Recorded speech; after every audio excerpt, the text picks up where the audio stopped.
Lola Rassomar, le président directeur général de la Gazette de la Grande Île, a écopé d'une peine de 5 ans de prison ferme, d'une amende de 10 millions d'ariars et de 20 millions d'ariars de dommages et intérêts. Il a cependant été acquitté dans l'affaire de vol d'électricité en 2016 et des impayés s'élevant à 400 millions d'ariars qui l'opposent à la Jirama. Le face-à-face entre le pouvoir exécutif et le pouvoir législatif à l'Assemblée nationale sera reporté après la célébration des fêtes nationales. L'IRD signe ainsi sa position dominante à l'Assemblée nationale. Ce face-à-face devait pourtant débuter demain et s'étendre sur 3 jours. À la une de l'actualité internationale aux États-Unis, cerné par les enquêtes, Donald Trump se retrouve ce jour devant un tribunal dans le dossier le plus dangereux pour lui à ce stade. Le républicain est inculpé pour la gestion négligente de secrets d'État après sa présidence.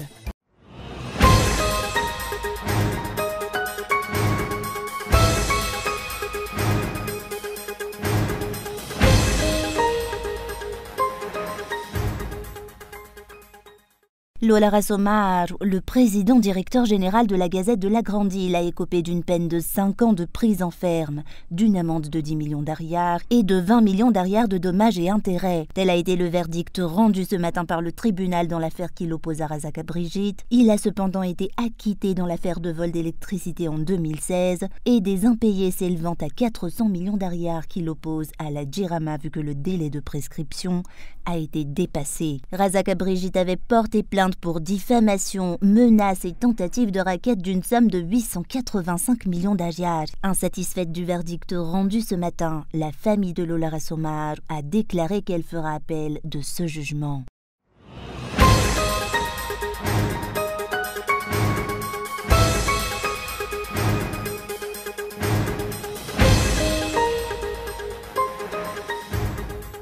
Le face-à-face entre le pouvoir exécutif et le pouvoir législatif à l'Assemblée nationale sera reporté après la célébration des fêtes nationales. L'IRD signe ainsi sa position dominante à l'Assemblée nationale en tant que plateforme majoritaire.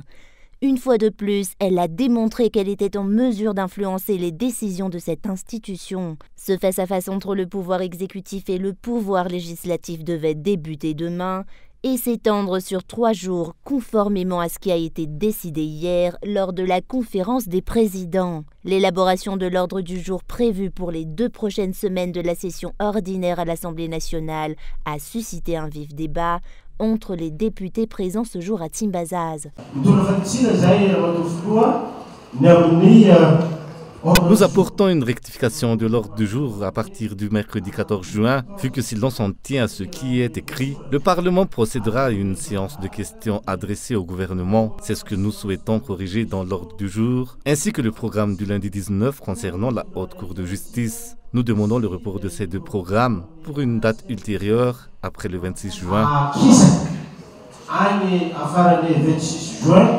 Hormis le face-à-face entre les membres du gouvernement et les élus de l'Assemblée nationale qui fait l'objet d'un report, les décisions concernant les dossiers de mise en accusation devant la HCJ seront également prises à la date prévue pour le face-à-face entre le gouvernement et les élus de l'Assemblée nationale. C'est un devoir impératif et la non-réalisation de ces programmes est une énorme dette que contracte cette législature. C'est une honte pour nous. Je me pose la question de savoir quel est l'obstacle qui empêche les députés de le faire. Pourquoi ne prennent-ils pas une décision concernant ces dossiers de mise en accusation? Défendent-ils quelqu'un ou y a-t-il une personne qu'ils craignent? Tout ce que je peux dire, c'est que des rumeurs et des commentaires circulent toujours concernant une cause côtière. Comme quoi, seuls ceux des côtes sont poursuivis. Or, dans les dossiers que nous détenons, concernent tant des personnes d'origine côtière que des individus issus de la capitale. Sept anciens ministres font actuellement l'objet de mise en accusation devant la HCJ, selon le président de la commission de mise en accusation devant la HCJ. Les décisions concernant ces dossiers ne seront finalement prises qu'après le 26 juin, conformément à l'ordre du jour qui a été voté ce jour à Timbazaz.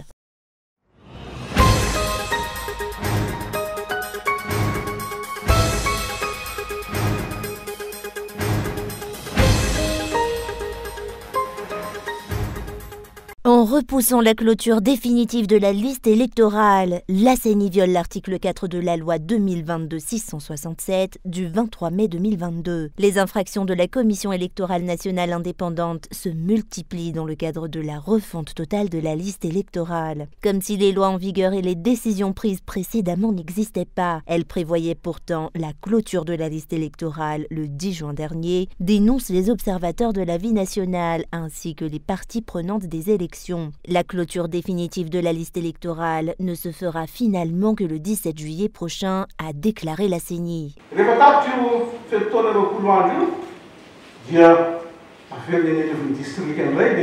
À la fin de ce délai de 20 jours, les listes déposées dans l'Infocontane reviendront au niveau des districts. Je ne tiens pas à énumérer les détails, mais la liste électorale ne sera définitivement clôturée que le 17 juillet prochain.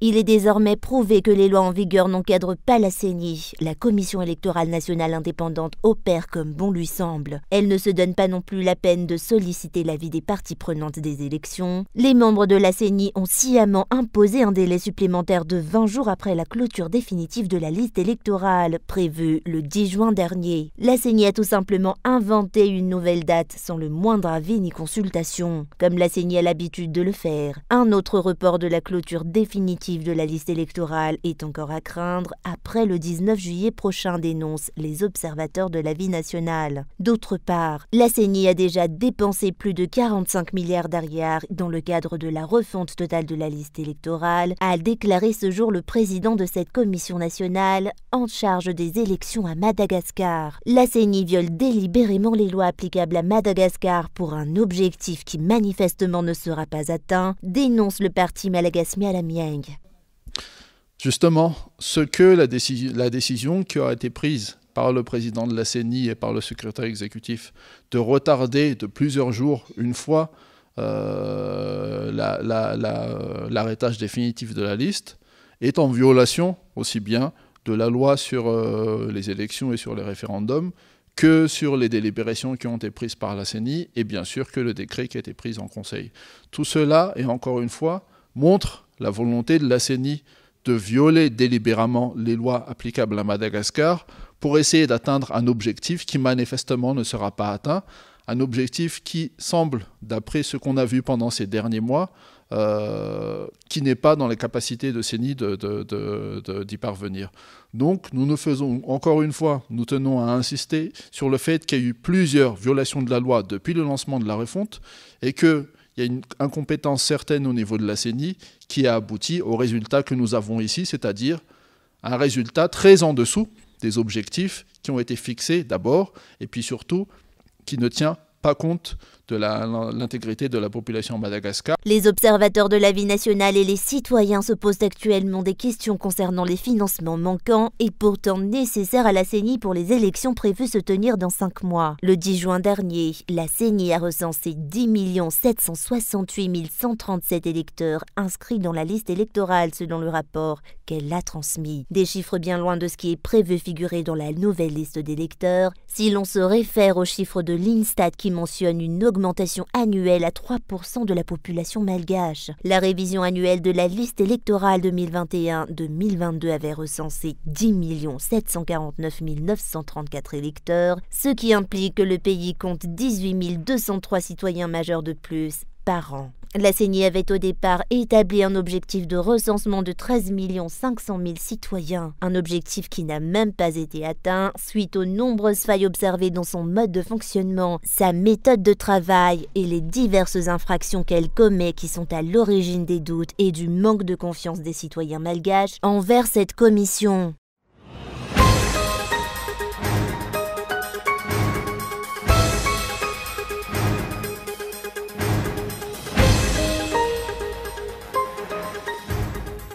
Le gouvernement sortira un décret lui permettant de transférer un crédit complémentaire pour combler le budget alloué à la CENI selon la ministre des Finances et du Budget. Une disposition contraire à la loi, la preuve du laxisme qui prévaut dans le pays, notamment dans la gestion des fonds publics, dénoncent les députés.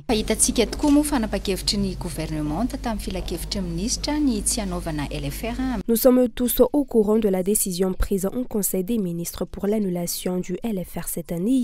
Les raisons de cette décision y ont déjà été communiquées. Pour ceux qui auront besoin d'un crédit supplémentaire, la gestion des fonds publics est régie par des lois, dont la loi 2004-007 du 26 juillet 2004. Cette loi permet à l'État malgache d'octroyer des crédits à tous ceux qui font une demande de crédit supplémentaire.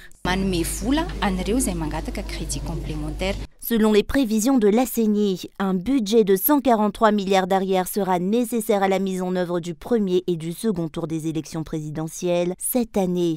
Or, seuls 45 milliards d'arrière ont été prévus par la loi de finances initiale 2023. C'est contraire à la loi, dénonce l'élu d'Antan Foots. L'État malgache ne respecte pas la loi, c'est une infraction. Si uniquement à travers un décret, l'État octroie un crédit complémentaire à la CENI pour la mise en œuvre des élections. Ces élections ont été prévues à l'avance, dès même l'élection du président de la République, des députés et du maire. Les fonds publics sont mal gérés, notamment à l'approche des élections. Les députés réclameront prochainement la transparence dans l'administration des fonds et des affaires de l'État, selon les explications reçues. Le président de la République avait déclaré que l'État se concentrerait désormais sur la vie sociale de la population et que tous les investissements seront suspendus. Cela veut aussi dire qu'un LFR est nécessaire pour la réalisation de cette décision du président de la République. La présidence de la République était intervenue précédemment dans l'élaboration du budget alloué à la CENI dans le cadre de la mise en œuvre des élections. À l'époque, des bruits circulaient déjà sur un budget de 70 milliards d'arrière, une situation qui a poussé les politiciens à croire que cette commission était loin d'être indépendante et que l'État avait une emprise sur les décisions de la Commission électorale nationale indépendante. La situation qui prévaut actuellement est la preuve que l'exécutif n'a pas préparé les élections. À moins de 6 mois de la date des élections, le budget et le financement pour la mise en œuvre des élections présidentielles demeurent flous. Le pouvoir législatif, quant à lui, se retrouve dans l'impossibilité d'assumer pleinement ses fonctions, vu que l'exécutif agit comme bon lui semble et se sert même de décrets pour rectifier la loi de finances. Personne ne peut réagir, les institutions ne peuvent que subir et accepter le crédit que l'État décidera d'octroyer à la CENI. Jusqu'à ce jour, la tenue ou non d'élections présidentielles demeure floue et le gouvernement et la CENI demeurent silencieux concernant les élections municipales à Madagascar. Le mandat de ces élus arrivera pourtant bientôt à son terme.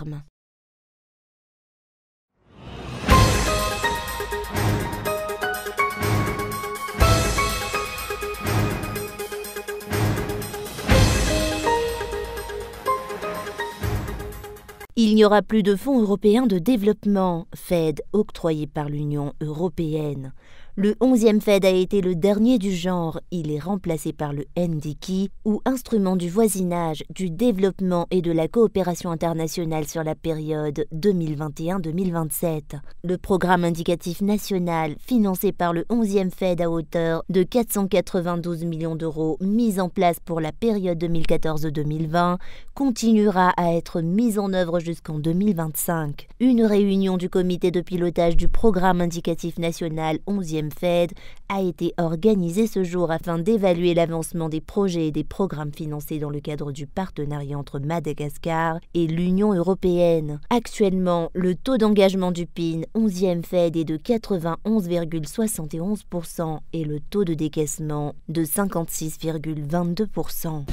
Qui a été doté d'environ 500 millions d'euros et qui a été déployé sous des formes diverses, avec des projets dans plusieurs secteurs, des infrastructures, de la gouvernance ou encore du développement rural. Et maintenant, nous allons passer à un nouvel instrument, mais les projets qui sont mis en œuvre dans le cadre du FED sont toujours en cours. Il y en a quelques-uns qui sont terminés, mais beaucoup sont encore en phase de déploiement. Et encore pour peut-être 2 ans, on va être dans la mise en œuvre et la clôture de ces projets. Et maintenant, nous passons à un autre instrument de coopération pour la période 2021 à 2027. Un nouvel instrument qui s'appelle le NDICI, donc c'est la nouvelle réglementation européenne en matière de coopération internationale. Et ce qui a changé fondamentalement, c'est que maintenant, au lieu d'être financé sur des fonds extra-budgétaires, ce nouvel instrument de coopération est financé directement par le budget de l'Union européenne. Donc c'est un petit peu technique, mais ça veut dire aussi que ça implique des changements dans certaines modalités de gestion, notamment les dates limites de mise en œuvre ou la forme de gestion des fonds. Les projets mis en œuvre dans le cadre du 11e FED continuent donc notamment dans les secteurs de la gouvernance, de l'infrastructure et du développement rural. Les projets mis en œuvre dans le cadre du 11e FED continuent donc notamment dans les secteurs de la gouvernance, de l'infrastructure et du développement rural.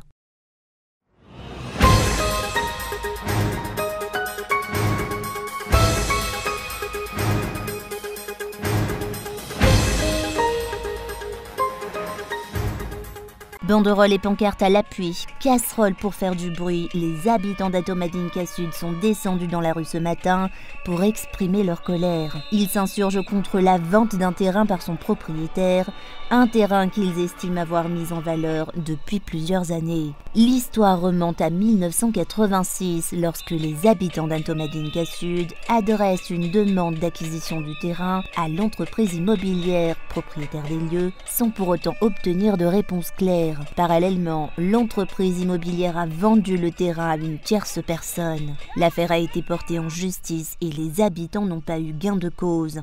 Près de 120 toits risquent donc la démolition à court terme.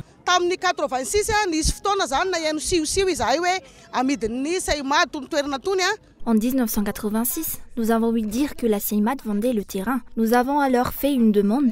Il y a un papier à ce sujet chez le président de Fuktan. C'était en juillet 1986. On nous a alors dit de nous regrouper en lots de 300 mètres carrés et ils ont envoyé des géomètres pour prendre des mesures. Nous avons ensuite été surpris en septembre d'entendre Ramaroussand nous dire qu'il avait acheté le terrain et qu'on devait quitter les lieux. Il nous a humiliés en disant qu'à Mournimang, il y avait un refuge pour les Katmis. Lui, il a de l'argent. Nous n'en avons pas. Il a acheté tout ce terrain à 3 850 000 francs.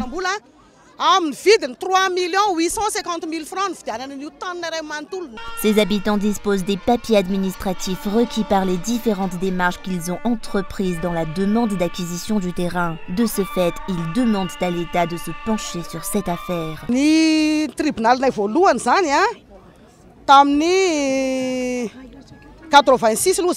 Nous avons perdu en première instance en 1990. Nous avons gagné en 92 lorsque nous avons fait appel. Il y a eu un pourvoi en cassation en 2006 et en 2016 une nouvelle décision. Depuis les débuts, nous nous sommes portés acquéreurs. Vous pouvez voir dans ce cahier de transmission tous les dossiers montrant notre détermination à acheter le terrain. Pourquoi nous traitons de la sorte ?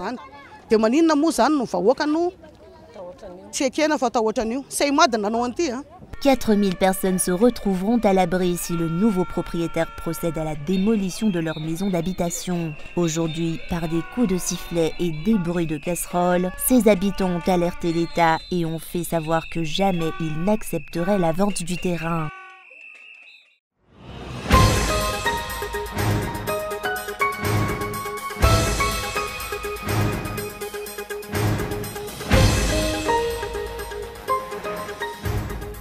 Son avion privé, Donald Trump débarque à Miami pour une comparution historique. Ce mardi, à la veille de son 77e anniversaire, il se présentera devant un tribunal fédéral, une première pour un ancien président américain. Accusé d'avoir conservé chez lui des centaines de documents confidentiels après son départ de la Maison-Blanche en janvier 2021, Donald Trump risque 10 ans de prison pour la rétention illégale d'informations portant sur la sécurité nationale. Le milliardaire dénonce une chasse aux sorcières menée pour l'empêcher de reconquérir la Maison-Blanche en 2024. Des arguments largement repris par ses partisans venus manifester leur soutien avant sa comparution.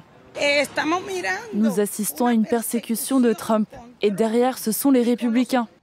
Je ne connais personne sur cette planète qui ait été traqué et traité de la sorte en tant que président, en tant qu'individu. Tout ceci est basé sur un mensonge pour couvrir la véritable corruption de Biden. Devant le tribunal, les autorités ont renforcé la sécurité pour éviter tout débordement et se disent prêtes à gérer une foule de 50 000 personnes. Dans notre ville, nous croyons évidemment en la Constitution. Nous pensons que les individus doivent avoir le droit de s'exprimer. Mais nous tenons aussi à ce que l'ordre public soit respecté. Et nous espérons que la journée de mardi sera pacifique. L'acte d'accusation contre Donald Trump est accablant. Il détaille notamment comment par 2 fois, l'ex-président a montré des archives classifiées à ses invités lors d'une réception privée. Dans sa résidence de Mar-a-Lago en Floride, des documents du Pentagone et de la CIA contenant pour certains des secrets nucléaires étaient conservés dans sa salle de bain. Après sa comparution, le milliardaire partira pour le New Jersey où il prononcera une allocution depuis son club de golf.